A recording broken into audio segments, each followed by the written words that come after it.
Bom, a gente conversa agora também com a Daniela Martins, filha do prefeito Colbert Martins Filho, e a doutora Adenilda Martins, também esposa do prefeito Colbert, sobre esse outro lado que a gente conversava até na entrevista com o prefeito, né, o lado pessoa Colbert. Eu vou começar até pela Daniela, porque ela aparece menos, a gente já entrevistou outras oportunidades da doutora Adenilda também, e fica essa curiosidade.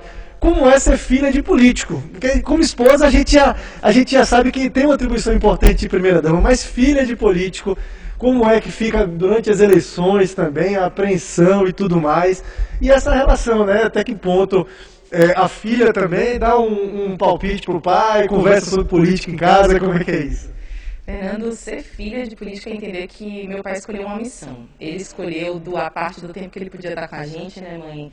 Em casa, vivendo, descansando, para ele viver esse trabalho, essa missão, esse sonho dele. A gente vê que realmente ele dá tempo, dá suor, dá, enfim, toda a energia que ele pode. Então, é uma doação nossa também, de alguma maneira, porque a gente entende que ele é menos presente do que outros pais poderiam ser, mas ele está sendo muito presente para milhares de pessoas que confiam, que precisam dele. E quando a gente vê isso no dia a dia, óbvio, a gente também é cidadão, então a gente também quer dar a nossa parte, a gente vê alguma coisa, a gente fala, pai, fica de olho nisso, pensa nisso com carinho, coloca sua energia nessa questão que a gente sabe que pode ser realmente muito impactante para muita gente. Então a gente também quer estar do lado dele, fazendo o trabalho dele melhor, mas também falando como cidadão, né? Olha, aquilo ali tem que fazer, opa, olha aquela questão também. A gente também tem que ficar no pé, né? Para sentir que a voz também das ruas, a gente também é parte delas. Nós também somos essas ruas que têm que ser ouvidas. Então a gente fala o que a gente vê na rua também para que ele faça o melhor trabalho possível.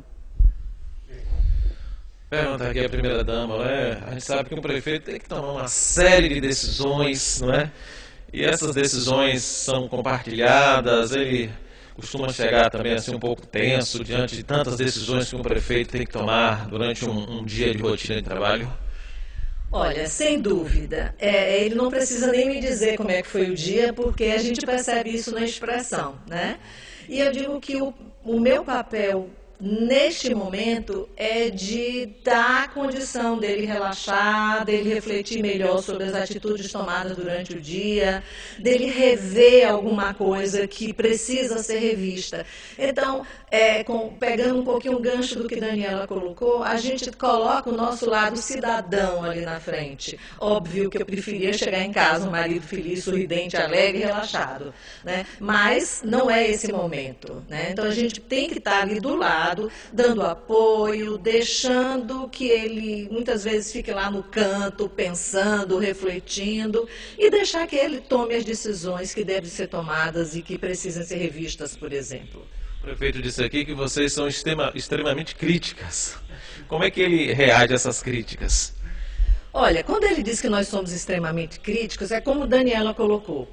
Quando eu saio à rua, eu tenho o olhar cidadã, Adenilda, e tenho o olhar esposa do prefeito. Então, quando eu vejo alguma coisa que eu não concordo, quando eu vejo alguma coisa que eu acho que precisa ser revista, uma coisa que a população está precisando, que por uma razão ou por outra ainda não foi feita, tomada a decisão ali, eu lembro para ele, olha, eu passei em tal lugar e eu presenciei esse fato, eu vi essa coisa, veja o que é que você pode fazer para melhorar.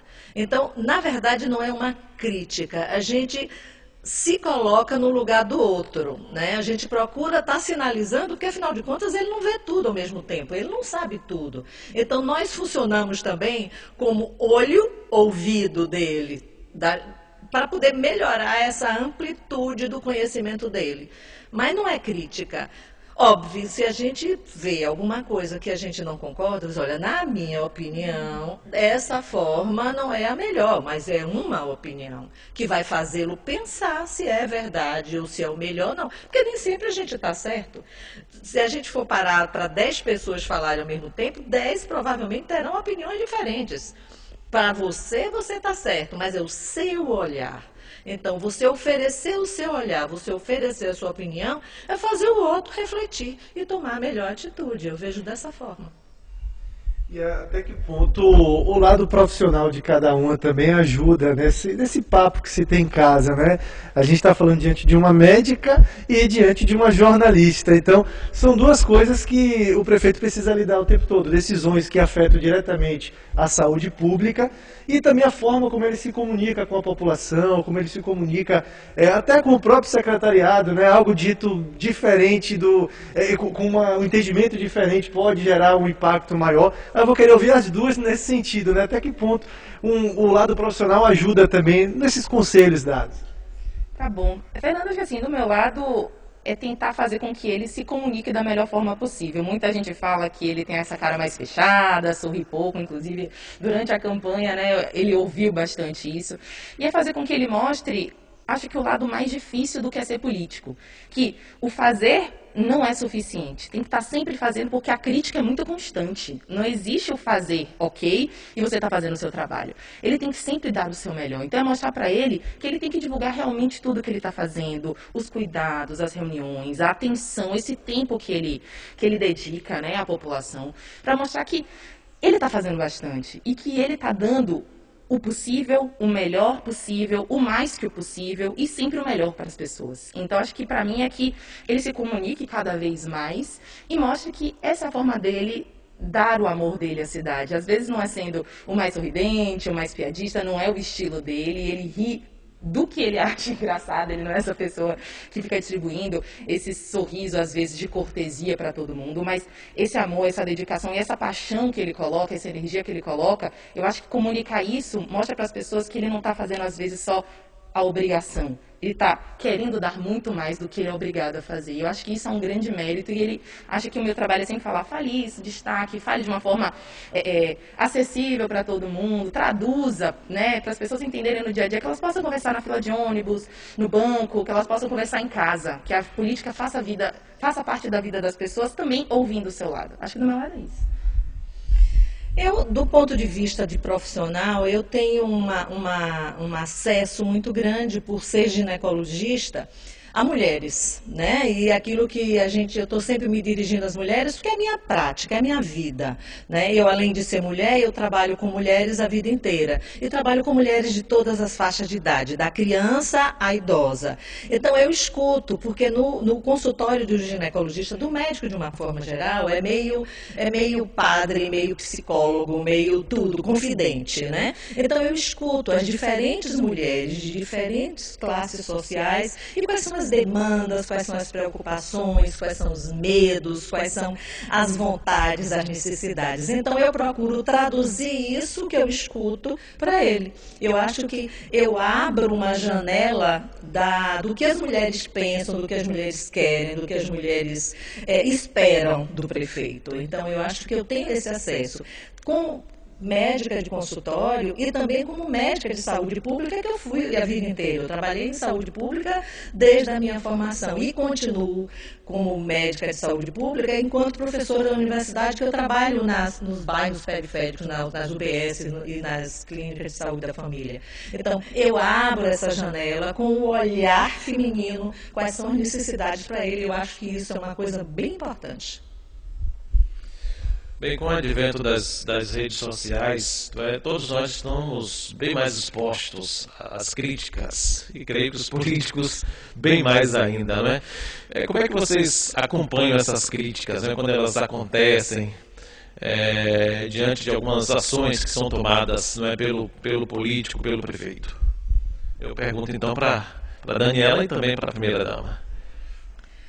Bom, olha, eu não acompanho muito redes sociais. Na verdade, eu não tenho Instagram, não tenho Facebook, então essas críticas só chegam para mim quando uma amiga recebe e acha importante que eu saiba e passa para mim. De uma forma geral, eu não tenho tempo, a verdade é essa, porque o nosso tempo é para ser otimizado entre as coisas todas que a gente faz. Então, eu não tenho muito acesso direto a essas críticas. Mas as que chegam a mim, eu procuro ver se ela tem a ver, né, de fato, e procuro conversar com eles sobre elas. Mas, de uma forma geral, elas não chegam diretamente a mim. Eu já sou da geração de redes sociais, então eu acho que eu sou, de vez em quando, um pouco essa ouvidoria, né? Então eu leio bastante, acompanho bastante. E como minha mãe também falou, obviamente a gente tem que fazer o filtro, né? Obviamente as redes sociais são um canal importantíssimo da democracia hoje. As pessoas sabem que elas têm uma nova forma de serem ouvidas pelos gestores públicos.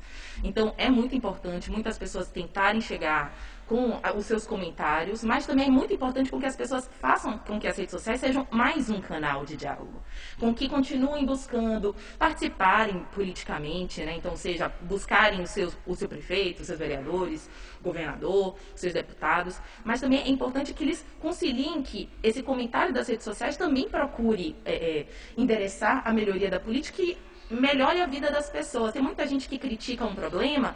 Legal, a gente está aqui para ouvir a crítica, mas a ideia é que isso seja complementar também uma ação proativa, de conversa com seu líder comunitário, de buscar uma audiência pública na Câmara, também procurar eventos com a Prefeitura também para ser ouvido, e que isso seja uma composição. A crítica é legítima, a crítica tem que ser ouvida, as redes sociais estão sendo muito importantes para darem mais voz a coisas que às vezes não conseguiam ser enxergadas, e eu estou aqui para ajudar, do tipo, olha, tem uma coisa importante que eu vi no Instagram, no Facebook, no Twitter, dá uma olhada.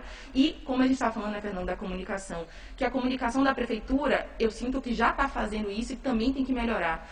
Olhar cada vez mais para as redes sociais e não só absorver aquilo ali para dar resposta na prática, mas também dar essa resposta mais ágil para a população que está cada vez mais se informando, com todo o cuidado de sempre a população estar de olho no que é verdade e no que é fake news. Então, sempre estar de olho nessa informação do tipo, pô, uma pessoa confiável me mandou. Pergunta para ela, foi você mesmo? Você tem certeza? Foi você que publicou? Você é a fonte? Passou por você? Para não correr o risco de muitas vezes as pessoas virem e começarem também a compartilhar uma coisa que gera um pânico, uma preocupação que às vezes não é fundada.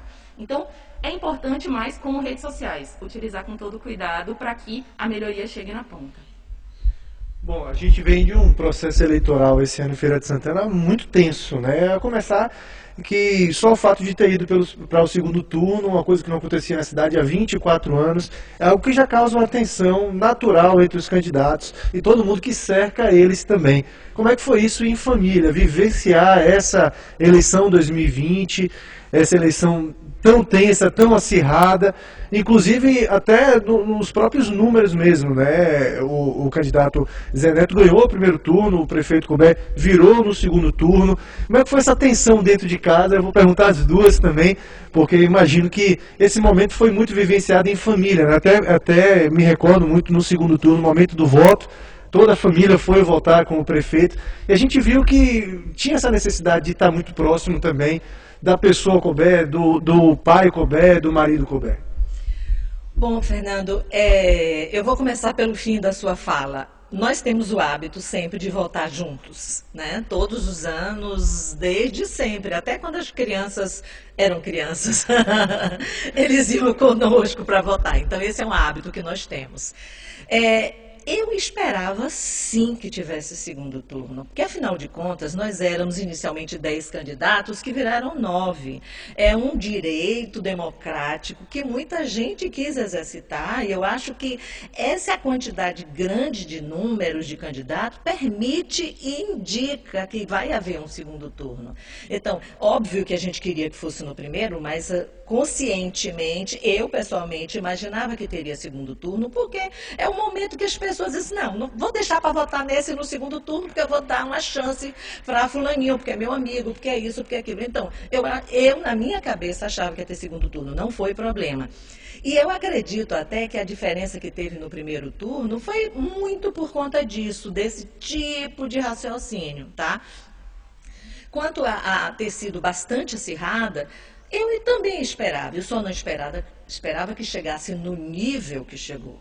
E o nível que chegou se deveu ao nível de candidatos que teve. Porque uma coisa que a gente nunca mais tinha visto foi uma campanha de baixo nível. E isso foi realmente uma coisa que me deixou muito triste. Não por mim, pessoalmente, porque eu sabia o candidato que eu estava, que era do meu lado, no caso tinha as fake news, todas as informações, e informações algumas feitas intencionalmente no sentido de denegrir a imagem de uma pessoa que já tinha, era um fato já passado, resolvido e que já estava tudo absolutamente normalizado. Mas foi usado de uma forma irresponsável, leviana, por pessoas que sabiam que não tinham valor próprio e estavam querendo denegrir o outro para ver se o outro caía de nível e a pessoa se aproximava. Mas, bom, isso passou, tá? E o segundo turno mostrou que é uma eleição de verdade, onde você tem o seu candidato e tem o seu candidato opositor. Isso é democracia. E a eleição do segundo turno mostrou que as pessoas, na hora de escolher para valer quem era a pessoa que eles confiavam e que queriam dar a chave das decisões da cidade, eles decidiram belamente. A gente percebeu isso que já desde antes de 1% do resultado das eleições, da computação dos votos, Colbert já assumiu a dianteira. Então, a primeira fase foi um treino, digamos assim. A segunda, que foi para valer, foi uma bela eleição. Complementando, já que minha mãe falou um pouco sobre as partes de dificuldade, teve um lado muito positivo, porque a gente viu a população engajada nas eleições. A gente viu uma população que queria saber o que cada um dos candidatos tinha feito, o que cada um dos candidatos não tinha feito, o que a cidade poderia melhorar, o que a cidade tinha a melhorar. Então, isso eu acho que é um exercício que foi muito bacana, ver pessoas que queriam saber do programa, procuravam saber também muitas vezes, é verdade que ele vai fazer isso, é verdade que ele não vai fazer isso. Então, eu acho que Feira sai com um resultado muito bom para a população, independentemente do resultado. Porque para a gente é muito fácil defender o resultado. Mas a gente vai ter uma população que vai fiscalizar, a gente vai ter uma população atenta, ativa. E a cidade só tende a ganhar com isso, porque as pessoas vão estar, de fato, preocupadas não apenas com o jogo político, mas com o resultado para as melhorias da cidade, em priorizar o que é mais importante. A gente tem um ano muito complicado pela frente, com essa questão do coronavírus ainda se solucionando.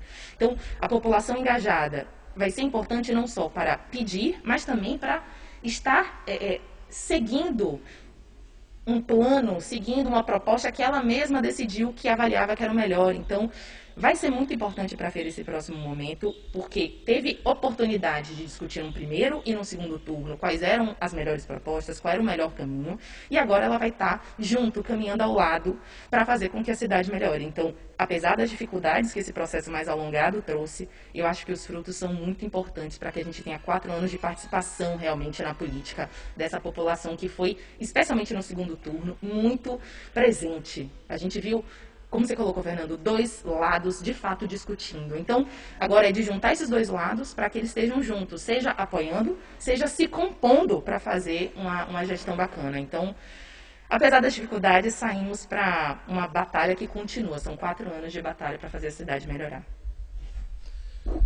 Perguntar à primeira-dama, Adenilda Martins, como primeira-dama, a senhora pretende fazer algum trabalho social na cidade? Olha, a princípio, eu estou, durante a campanha, já há algum tempo, e a gente tem observado algumas áreas que precisam ter melhor assistência. E certamente nós voltaremos o nosso olhar e a nossa capacidade de trabalho para ajudar essas áreas específicas. Eu não gostaria neste momento de dizer exatamente quais seriam, porque a gente está nessa fase de pensando, avaliando qual o melhor caminho, quais são as melhores condutas, mas certamente, mesmo sem ter uma função definida, o meu olhar vai estar se voltando para essa parte da população que precisa ser melhor assistida. Bom, para a gente encerrar, a gente queria uma mensagem de cada um diretamente, não ao pai, não ao marido, mas ao prefeito da cidade de Feira de Santana. Vocês que conhecem tão bem ele, o que deseja para esses 4 anos e o que esperam do prefeito da cidade empossado para pelo menos até 2024 estar à frente da prefeitura. Bom, eu espero e vou fazer a minha parte, eu vou contribuir para que ele tenha tranquilidade e serenidade para ele desenvolver todo o planejamento de trabalho que ele tem para transformar essa cidade, que vocês sabem, todos sabem, que é uma cidade que está crescendo de uma forma muito importante nos últimos anos e isso demanda olhares diferentes em vários momentos e em várias situações e em vários aspectos da vida. E uma coisa eu sei, eu fico muito tranquila, que primeiro, como ele já deixou muito claro, ele tem o maior interesse de transformar a Feira de Santana, de dar o melhor que ele puder dar. E eu estarei, eu sei que meus filhos também, estaremos juntos dando o suporte que ele precisar para esse trabalho. É um trabalho hercúleo, mas eu sei que ele vai, ao final desses 4 anos, a gente vai olhar para trás e vai dizer, valeu esse sacrifício. E obviamente que a gente conta, como Daniela colocou, com o olhar crítico, mas o olhar colaborador da população também. Porque não basta criticar, você precisa dizer assim, olha, eu penso que dessa forma fica melhor. Aquilo que eu disse para a Valentina aqui, que eu faço muito. O que é que você acha de ver por esse ângulo? Então, eu peço a Deus que ele tenha toda a serenidade, tranquilidade, porque inteligência e força de trabalho, isso eu não tenho nenhuma dúvida. E esperar que realmente a gente consiga essa vacina, que a gente supere esse Covid, porque a gente sabe que nesses momentos, infelizmente, o ano de 2020, toda a nossa capacidade de trabalho foi, de uma certa forma, encolhida pelo fato da gente ter que se afastar do trabalho, de escola, do convívio social, de produzir, das empresas no campo do trabalho. Então, eu espero que em 2021 a gente tenha essa vacina logo no começo, para que a gente possa ter Feira de Santana pungente o mais rápido possível. Curta e simples. Para ele e acho que para qualquer gestor. Cuidado e coragem, porque sem cuidado você pode acabar se atropelando e não pensando naquelas pessoas que, especialmente na ponta, são as mais vulneráveis. E coragem porque também, se não tiver um ímpeto para mudar as coisas, as pessoas não vão ter a mudança que elas precisam. E as mudanças não são mudanças de ciclo, são mudanças no dia a dia, são trabalhos no dia a dia, são pequenas decisões e grandes decisões juntas. Então, que ele tenha o cuidado e a coragem necessária para fazer feira dessa cidade que é nossa, cada vez mais melhor, mais princesa para a gente.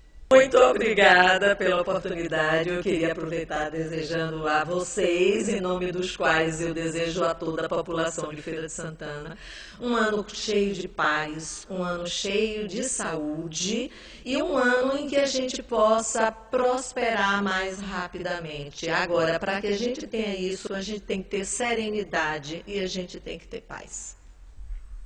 Um ano novo de trabalho para todo mundo, que especialmente quem hoje esteja fora do mercado consiga voltar a se reintegrar, que as pessoas que hoje têm suas empresas consigam ter espaço, ter fôlego para desenvolverem seus negócios, que as famílias continuem unidas, que a saúde seja cada vez mais fortalecida e a gente consiga uma solução para essa questão do coronavírus e que as pessoas tenham o bem comum dentro do seu olhar para a população e para não só para si, mas para sua família, mas em todos os passos.